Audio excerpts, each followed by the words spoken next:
So we're getting small amounts of snow, and that's okay with me. It means I get a decent night's sleep. But we will get more big storms coming up. It's 1st of February today, so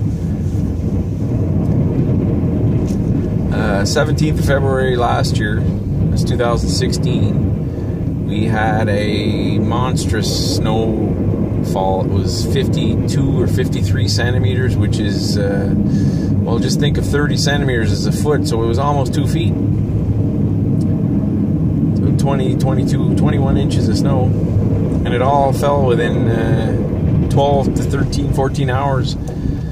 So it was a tough one to get through, but what happened was it started snowing mid-morning, and it didn't stop till late evening, 10 o'clock, maybe 11 o'clock. So we just worked straight through till morning. We stayed up 24 hours. We got everything done. So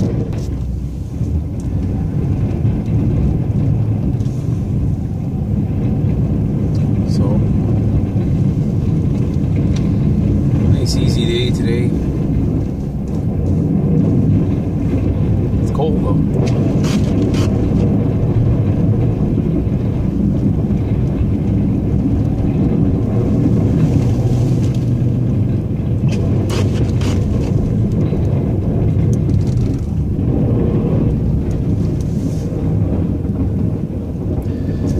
The purpose of this video is I wanted to just mention anyone out there having Western plows is the one thing you really have to have with you is a solenoid, and not just any solenoid, buy Western only. Fisher Western, same company, same Western, same part, I think. Probably the same part number, just would say Fisher on your packaging. Look at that icicle. It's downright dangerous. Anyway, should be a barricade here or something.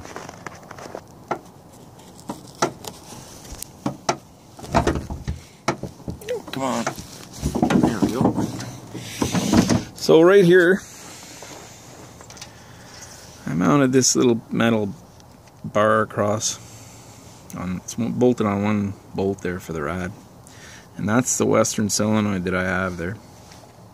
Came with the plow. Well, the original one came with the plow. That's been changed a few times. So there it is. Western parts and accessories, motor relay kit they call it, and here's the part number. And it's just a solenoid like on an older vehicle that would start the engine. Ford's had solenoids forever. And you can buy cheap solenoid anywhere. Any auto parts place will have them. But you cannot substitute. You have to buy a Western solenoid. Nothing else will work on this.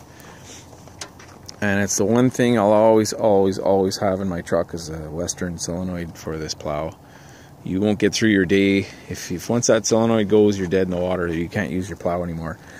You can get a jack underneath and jack it up and tighten up the chain and get home, but you can't use it. So you're better off just to have the solenoid, and the minute it goes on you, you just get out here, and I think it's two regular screws. That's probably 7/16, and there's maybe a 10mm or something.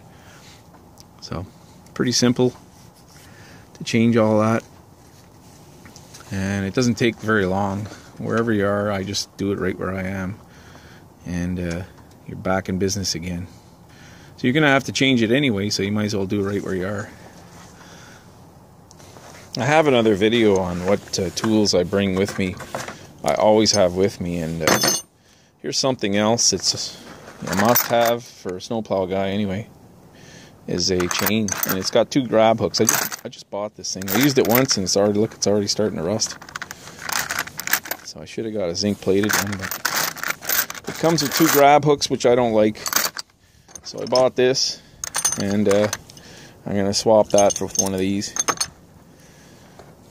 One of these grab hooks is coming off, and this is going on, but it's just I've been so busy, I haven't got around to doing that yet. But my other video I've got on, it's not about what you need for plowing snow. It's just a general what tools you need to keep with you, and that's I always have them with me. Is a set of sockets, a screwdriver, a multi-tip screwdriver, and a prying screwdriver, a knife, tie wraps, electrical tape, vice grips. Probably the most important tool you'll ever own is a pair of vice grips, and just practical things to have with you.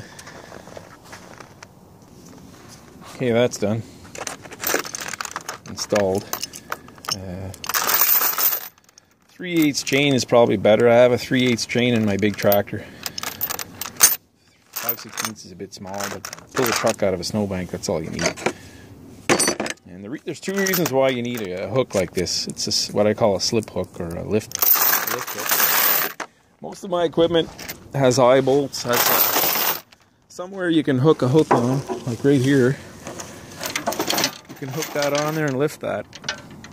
But the grab hook won't do that.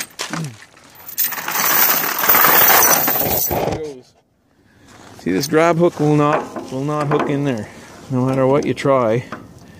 Sorry, it will not grab that. So a grab hook is great for going around something like a beam and hooking it back onto the chain, and it won't slip. So you can adjust the length of your chain with this grab hook. If you need a shorter chain, you wrap it around a few times, hook it on, pull it up a couple of feet, hook it on. And the other reason is, there's two reasons I said. One for lifting, and one for if you, let's say you want it to tighten up, then you need a slipping hook. So if you tie it around a log, I do a lot of tree removal, so if you want it to hook on something and tighten right up and grab, you need this little slip hook. So all my chains are like this. They all have a slip hook on one end, a hook like this, and a grab hook on the other end. So you got both options. And when you're lifting something, if you don't have this, you can't use it. You can't use the chain to lift something. And that goes for my snowblower. I've got quite a few snowblowers that are like that. I've got the chipper. I've got tons of things that get lifted by a little hole in a piece of plate. The Salter's got a spot for a hook like this, and the grab hook won't get on it. So let's go plow some snow.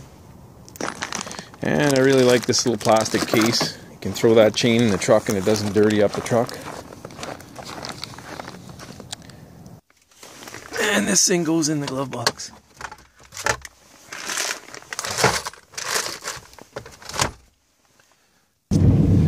So I just got some walkways to do and I'm done. I should be out of here in a couple hours. It's turning out to be a nice day, but it's cold out, which I really like. I like it when it's cold because less ice. So I hope that's helpful to you, to know that you cannot substitute that solenoid for anything else in the aftermarket type.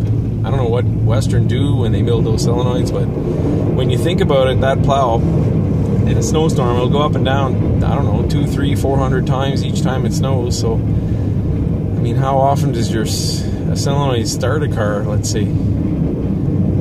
Probably less than 500 times a year, and you're almost using it as many times in one day as you would for the whole year. So it's a hell of a demand on that little component. So having the right one in there is going to save you time in the end. I think the first time I replaced that solenoid, I put an aftermarket thinking it would work fine forever, and it lasted I think it lasted less than a week. It might have lasted 2 days. So I didn't. Then I asked the dealer, and they said, "Oh yeah, you have to have a Western solenoid. It's the only one that'll work with that." So I believe them. I'm not Western's not paying me anything to say that, but I'm a big believer in that one thing. So I'll tack on a little bit of video on doing the walkways, because I gotta do those next. And I hope this is helpful to you. And so at the end, I'll put the video on from the walkway, and thanks for watching. and thanks for subscribing.